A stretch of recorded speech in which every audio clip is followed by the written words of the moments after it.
اهدنا الصراط المستقيم. بسم اللہ الرحمن الرحیم. والفجر وليال عشر والشفع والوتر واللیل اذا یسر هل فی ذلک قسم لذی حجر. یہ صورت آپ صلی اللہ علیہ وسلم کی ہجرت سے پہلے مکہ مکرمہ میں نازل ہوئی. اس کے اندر 1 رکوع اور 30 آیتیں ہیں.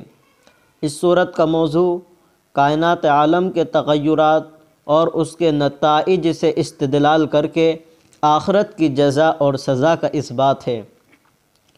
یہ صورت گزشتہ صورتوں کے ساتھ جڑی ہوئی ہے. سورہ اعلیٰ میں یہ بات بیان فرمائی تھی قد افلح من تزکا وذکر اسم ربہ فصلی، کہ جس شخص نے فرض عبادتوں کا اہتمام کیا وہ بالیقین کامیاب ہو گیا. اور سورہ غاشیہ میں کامیاب ہونے والوں کا صلہ بیان کیا تھا. اب اس صورت میں 3 عبادتوں کو بیان کیا ہے. جو ان کو بجا لائے گا وہ نہ صرف کامیاب ہوگا بلکہ پوزیشن سے نوازا جائے گا. وہ 3 اعمال یہ ہیں. نمبر 1، فجر کی نماز مسجد میں جماعت سے پڑھنا. نمبر 2، رمضان کی آخری 10 راتوں میں عبادت کرنا، طاق راتوں میں بھی اور جفت راتوں میں بھی. نمبر 3، رات کے آخری حصے میں تہجد پڑھنا. ان کی تفصیل یہ ہے کہ فجر کی نماز با جماعت پڑھنے کی خاص اہمیت ہے، اور سورہ بنی اسرائیل میں ہے ان قرآن الفجر کان مشہودا، بے شک فجر کی قرات یعنی نماز حاضری کا وقت ہے.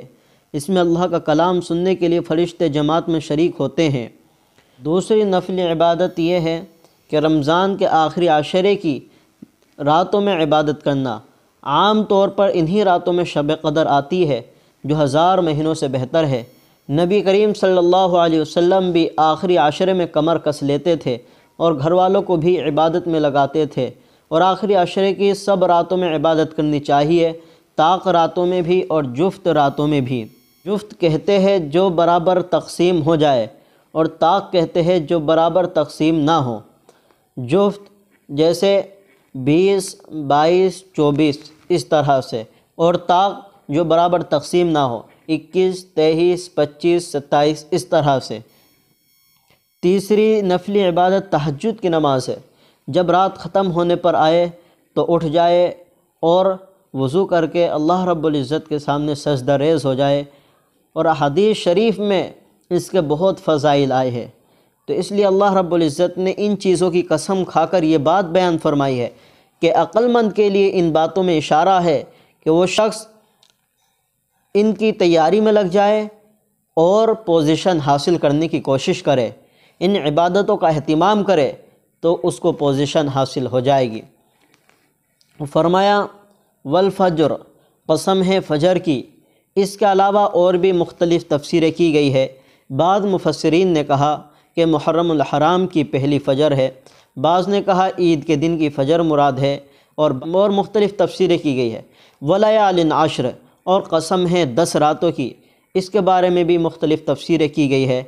بعض مفسرین نے ذی الحجہ کی پہلی 10 راتیں مراد لی ہیں.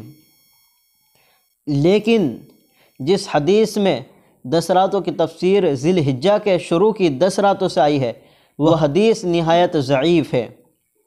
شفع والوتر، قسم ہے جفت کی اور طاق کی. اس کی بھی مختلف تفسیریں کی گئی ہے. بعض مفسرین نے شفع سے مخلوق مراد لی ہے اور وتر سے اللہ تعالیٰ کی ذات مراد لی ہے. بعض مفسرین نے نماز مراد لی ہے کہ شفع سے فجر، ظہر، عصر، عشاء نماز ہے، اور وتر سے مغرب کی نماز مراد ہے. واللیل اذا یسر، اور قسم ہے رات کی جب وہ جانے لگے، یعنی تہجد کا وقت مراد ہے جب رات ختم ہونے لگے. حل فی ذلک قسم لذی حجر، ان میں اشارہ ہے عقل مند کے لیے.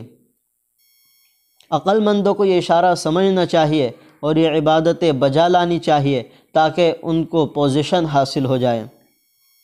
الم تر کیف فعل ربک بعاد ارم ذات العماد، یہاں سے اللہ نے یہ بات بیان فرمائی ہے جو قوم اس درجہ دنیا کے پیچھے پڑتی ہے وہ آپے سے باہر ہو جاتی ہے تو وہ دنیا میں بھی سزا پاتی ہے. سورہ اعلیٰ میں فرمایا تھا کہ آخرت میں ناکام وہ لوگ ہوں گے جو دنیا کو آخرت پر ترجیح دیتے ہیں ایمان نہیں لاتے، ان کی ساری توانائی دنیا کے پیچھے خرچ ہوتی ہے۔ پھر سورہ غاشیہ میں ان کا اخروی انجام بیان کیا تھا۔ اب یہ بیان کیا کہ جو قوم اس درجہ دنیا کے پیچھے پڑتی ہے، آپے سے بہار ہو جاتی ہے، مخلوق پر ظلم و ستم ڈھانے لگتی ہے، اللہ کی زمین کو فساد سے بھر دیتی ہے، ان کو دنیا میں بھی عبرتناک سزا ملتی ہے، ایسی 3 قوموں کا تذکرہ کیا ہے۔ ایک قوم عاد کا تذکرہ کیا ہے، ایک قوم سمود کا تذکرہ کیا ہے، اور یہ دونوں قوم ارم سے جا کر ملتی ہے۔ عاد کے والد کا نام ہے عاص، اور عاص کے والد کا نام ہے ارم، اور سمود کے والد کا نام ہے عابر، عابر کے والد کا نام ہے ارم۔ یہ دونوں قوم ارم سے ملتی ہے۔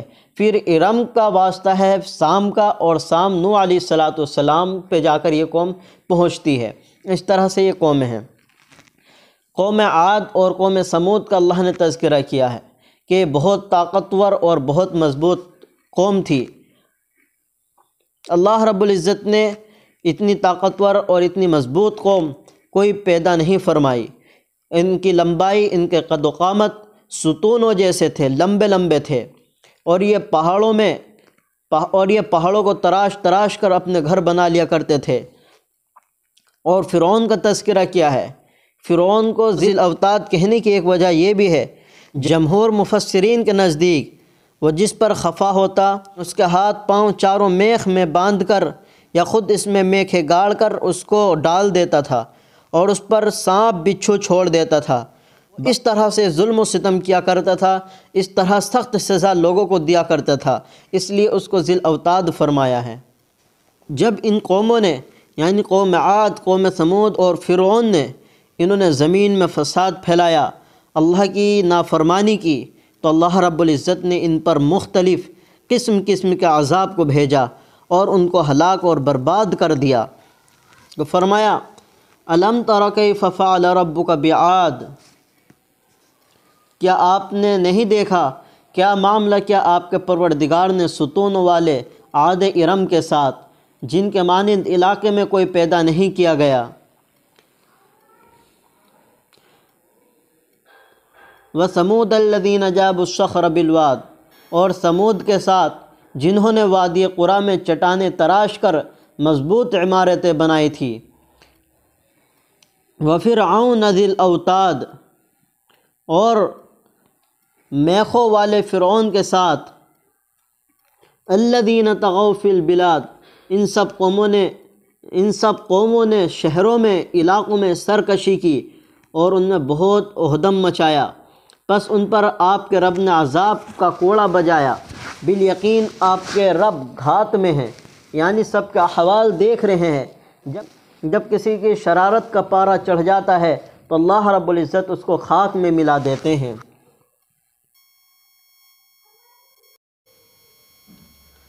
فَأَمَّا الْإِنسَانُ إِذَا مَا ابْتَلَاهُ رَبُّهُ فَأَكْرَمَهُ وَنَعَّمَهُ فَيَقُولُ رَبِّي أَكْرَمَنِ وَأَمَّا إِذَا مَا ابْتَلَاهُ فَقَدَرَ عَلَيْهِ رِزْقَهُ فَيَقُولُ رَبِّي أَهَانَنِ۔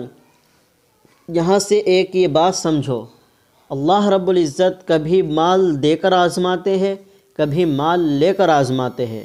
مال دینا یہ بھی اللہ رب العزت کی آزمائش ہے، اور مال چھین لینا یہ بھی اللہ رب العزت کی آزمائش ہے۔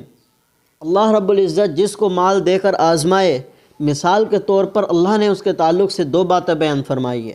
نمبر 1، یتیموں کی عزت کرنی چاہیے، ان کی خبرگیری کرنی چاہیے، ان کا تعاون کرنا چاہیے۔ نمبر 2، غریبوں کا تعاون کرنا چاہیے، یا کم از کم ان کے تعاون کی شکلیں نکالنی چاہیے، یہ بھی خیر کے کاموں پر ابھارنا ہے۔ مگر ناشکر انسان یہ کام نہیں کرتا، یتیم کو دھکے دیتا ہے اور ان کو دیکھ کر منہ بگاڑتا ہے، اپنی خوشحالی کو اپنا ذاتی کمال سمجھتا ہے، کہتا ہے میں اس لائق تھا، اس لیے میرے رب نے میری عزت بڑھائی اور مجھے مالدار بنایا ہے۔ دوسرا شخص جس کو اللہ رب العزت مال لے کر آزماتے ہیں تو اس کے تعلق سے 2 باتیں بیان فرمائی ہے۔ نمبر 1، مرنے والے کا مال نہیں کھانا چاہیے، حقداروں کو ان کا حق دینا چاہیے۔ نمبر 2، مال کی محبت حد سے زیادہ نہیں ہونی چاہیے، مگر یہ وہ کام کرتا ہے، پوری میراث سمیٹنے کی کوشش کرتا ہے، مال سے ٹوٹ کر محبت کرتا ہے، اپنی حالت کا شکوہ کرتا ہے کہ میرے رب نے میری عزت گھٹا دی ہے، میں تو اس قابل تھا کہ میری عزت افزائی کی جاتی، مجھے خوب مال دیتے، مگر میرے رب نے اچھا سلوک نہیں کیا۔ یہ حکم خاص ہے کافروں کے لیے، لیکن اس آیت کے عموم میں آج مسلمانوں کا نظریہ بھی یہی ہے۔ آج مسلمان بھی اسی نظریے پر پہنچ چکے ہیں۔ آپ نے سنا ہوگا بہت سے احباب کہتے ہیں کہ اللہ رب العزت تو ہماری طرف دیکھتا ہی نہیں، اللہ رب العزت تو ہمیں تنگی میں ہی ڈالے رہتا ہے۔ اس طرح کے الفاظ آج مسلمان بول دیتے ہیں۔ یہ اتنے سخت، اتنے خطرناک الفاظ ہے، اتنے خطرناک الفاظ ہے کہ انسان کے ایمان کا خطرہ ہے، انسان کے ایمان کا خطرہ ہے۔ اس لیے انسان کو سوچنا چاہیے کہ اگر اللہ نے مال دیا ہے تو یہ بھی آزمائش ہے، اگر اللہ نے مال لیا ہے تو یہ بھی آزمائش ہے۔ اور فرمایا فَأَمَّا الْإِنسَانُ إِذَا مَا ابْتَلَاهُ رَبُّهُ فَأَكْرَمَهُ وَنَعَّمَهُ، بہرحال انسان جب اس کو اس کا رب آزماتا ہے تو اس کی عزت بڑھاتا ہے اور اس کو نعمتیں دیتا ہے، تو کہتا ہے کہ میری رب نے میری عزت بڑھا دی ہے۔ وَأَمَّا إِذَا مَا ابْتَلَاهُ فَقَدَرَ عَلَيْهِ رِزْقَهُ، اور جب اس کو اللہ آزماتے ہیں تو اس پر اس کی روزی تنگ کر دیتے ہیں تو کہتا ہے کہ میرے رب نے مجھے ذلیل کیا۔ کلا، ہرگز ایسا نہیں ہے، یعنی اللہ رب العزت فرماتے ہیں مالداری کی وجہ سے میں کسی کو عزت نہیں دیتا، یا فقر کی وجہ سے میں کسی کو ذلت نہیں دیتا، بلکہ اللہ کے نزدیک پیمانہ یہ ہے کہ جو اللہ رب العزت کی اطاعت کرتا ہے، اللہ کی فرما برداری کرتا ہے، وہ اللہ رب العزت کے نزدیک مقبول بندہ ہوتا ہے۔ جو اللہ رب العزت کی نافرمانی کرتا ہے، معصیت اور گناہ کے کام کرتا ہے، وہ اللہ تعالیٰ کے نزدیک وہ ذلیل بندہ ہے۔ اللہ کے نزدیک جو پیمانہ ہے فرما برداری اور معصیت کا پیمانہ ہے، مال اور دولت یہ اللہ کے نزدیک مقبول اور ذلیل ہونے کی دلیل نہیں ہے۔ کلا بل لا تکرمون الیتیم، ہرگز نہیں، بلکہ تم یتیموں کی عزت نہیں کرتے۔ ولا تحاضون علی طعام المسکین، اور غریبوں کے کھلانے کی حوصلہ افزائی نہیں کرتے۔ ان دو باتوں کا تعلق پہلے شخص سے ہیں۔ وتأکلون التراث اکلا لما، اور مرنے والے کا مال سمیٹ کر کھا جاتے ہو۔ وتحبون المال حبا جما، اور مال سے ٹوٹ کر محبت کرتے ہو۔ ان دو باتوں کا تعلق دوسرے شخص سے ہے۔ یہ چاروں باتیں بطور مثال ہیں۔ اذا دکت الارض دکا دکا وجاء ربک والملک صفا صفا، یہاں سے یہ بات بیان فرمائی ہے کہ جب کل قیامت کا دن ہوگا، یہ کے بعد دیگر زلزلے آئیں گے تو زمین ہموار کر دی جائے گی، زمین کے اوپر جتنے درخت ہیں، عمارتیں ہیں، تمام چیزوں کو ختم کر دیا جائے گا، اور زمین پر کوئی چیز بھی باقی نہیں رہے گی، زمین کے نشیب و فراز کو برابر کر دیا جائے گا۔ وجاء ربک والملک صفا صفا، اور آپ کا پروردگار، وجاء ربک سے مراد یہ ہے اللہ رب العزت کے اقتدار کی نشانیاں ظاہر ہوگی، اللہ رب العزت کی بادشاہت اور اللہ کے قہر کے آثار کو بیان کرنا ہے۔ حضرت ابن عباس رضی اللہ تعالیٰ عنہ فرماتے ہیں وجاء ربک سے مراد اللہ رب العزت کا حکم اور اللہ رب العزت کا فیصلہ ہے، اور فرشتے صف در صف ہوں گے، یعنی آسمان سے فرشتے زمین پر آ جائیں گے، اور زمین پر فرشتوں کی 7 صفیں ہوں گی، 7 آسمان کے فرشتے زمین پر آ جائیں گے، اور اس روز جہنم کو قریب کر دیا جائے گا۔ آج دنیا کے اندر 71 درجے پر پانی ہے اور 29 درجے پر دنیا آباد ہے۔ کل قیامت کے دن جو 7ویں زمین کے نیچے جہنم ہے، اس سے وہ جہنم بھڑکے گی اور اس تمام پانی کو آگ بنا دیا جائے گا اور یہ جہنم میں داخل ہو جائے گی۔ تو اس لیے جہنم کو قریب کر دیا جائے گا، ہر شخص دیکھے گا اور گھبراتا ہوا پھرے گا۔ کافر لوگ اس دن افسوس کریں گے، لیکن اس وقت کا افسوس کرنا، اس وقت کا پچھتانا کچھ کام نہیں آئے گا، اور کہیں گے کہ کاش ہم دنیاوی زندگی میں آخرت کی زندگی کے لیے کچھ آگے بھیج دیتے، لیکن چڑیا کھیت چگ گئی، اب کیا فائدہ ہوگا۔ یومئذ، تو اس روز پھر کیا ہوگا؟ اللہ رب العزت ان کو بہت سخت سزا دیں گے کہ اللہ رب العزت کے سزا دینے کے برابر کوئی سزا نہیں دے سکتا۔ جو آج دنیا کے اندر مثال مشہور ہے کہ فرعون اتنی سخت سزا دیتا تھا کہ ہاتھوں میں اور پیروں میں کیل گاڑ دیتا تھا، میخیں گاڑ دیتا تھا، اتنی سخت سزا دیتا تھا، سانپ اور بچھو کو چھوڑ دیتا تھا، اس سے بھی زیادہ اللہ رب العزت کل قیامت کے دن سزا دیں گے، اور اللہ رب العزت اتنے سخت جھگڑیں گے کہ اللہ کے برابر جھگڑنے والا کوئی نہیں ہوگا۔ پھر اللہ رب العزت نے آخر میں مسلمانوں کو تسلی دی ہے، یا ایتھا النفس المطمئنہ، اے اطمینان والے نفس۔ انسان کے 3 نفس ہیں۔ ایک نفس وہ ہے جو انسان کو گناہ پر ہی ابھارتا رہتا ہے، ہمیشہ گناہ کی طرف مائل کرتا ہے، اس کو نفس امارہ کہتے ہیں۔ اور ایک وہ انسان گناہ کر لیتا ہے تو فوراً توبہ کر لیتا ہے، یعنی وہ بھلائی کے کاموں کی طرف بھی مائل کرتا ہے اور گناہوں کی طرف بھی مائل کرتا ہے، دونوں طرف مائل کرتا ہے، یعنی نارمل ہے، اس کو نفس لوامہ کہتے ہیں۔ اور تیسرا نفس مطمئنہ، نفس مطمئنہ کہتے ہیں جو ہمیشہ بھلائی کی طرف مائل کرے اور خیر کے کاموں کی طرف مائل کرے۔ تو اللہ رب العزت نے نفس مطمئنہ ہی کو بیان فرمایا ہے کہ اطمینان والے نفس تو لوٹ جا اپنے رب کی طرف۔ اپنے رب کی طرف لوٹنے کا مطلب یہ ہے کہ جو آج تجھے ثواب ملنے والا ہے، جو اللہ کی طرف سے تجھے نعمت اور بدلہ ملنے والا ہے، اس بدلے کو لینے کے لیے اللہ کی طرف آ جا، اس حال میں کہ تو اللہ سے راضی، اللہ تجھ سے راضی، اور فرمایا کہ تو میرے نیک بندوں میں داخل ہو جا اور میرے نیک بندوں کے ساتھ جنت میں داخل ہو جا۔ یہ نیک بندوں میں داخل ہونا ہمارے ساتھ ہی خاص نہیں ہے، بلکہ حضرات انبیاء علیہ الصلاۃ نے بھی نیک بندوں میں شامل ہونے کی دعا فرمائی ہے۔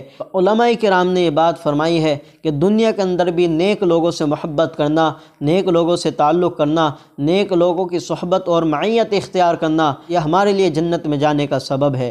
اللہ رب العزت ہم کو بھی نیک لوگوں کی صحبت عطا فرما، نیک لوگوں کی معیت نصیب فرما، اور اللہ تعالی ہمیں اپنی پکڑ سے ہماری حفاظت فرمائے اور جنت الفردوس میں اعلیٰ سے اعلیٰ مقام نصیب فرما۔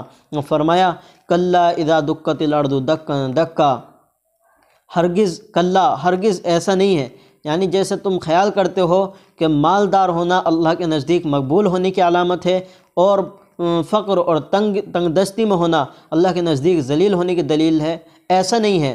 اذا دکت الارض دکا دکا، جب زمین کو ریزہ ریزہ کر دیا جائے گا، وجاء ربک والملک صفا صفا، اور آپ کا پروردگار آئے گا اور فرشتے آئیں گے اور صف در صف ہوں گے، وجیء یومئذ بجہنم، اور جہنم کو اس روز لایا جائے گا، یومئذ یتذکر الانسان وانى لہ ذکریٰ، اور انسان اس دن یاد کرے گا لیکن اس کو یاد کرنا اب کہاں فائدہ مند ہوگا۔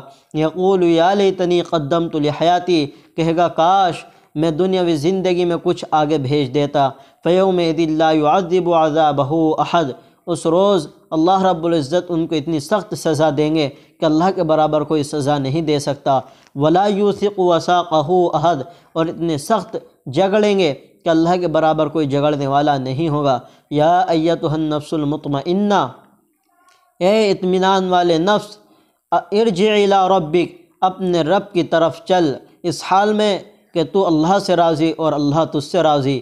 فادخلی فی عبادی، اور میرے نیک بندوں میں شامل ہو جا، وادخلی جنتی، اور میری جنت میں داخل ہو جا۔ اللہ ہمیں بھی جنت الفردوس میں اعلیٰ مقام نصیب فرمائے، اللہ ایمان پر خاتمہ فرمائے۔ آمین۔ وآخر دعوانا ان الحمد للہ رب العالمین۔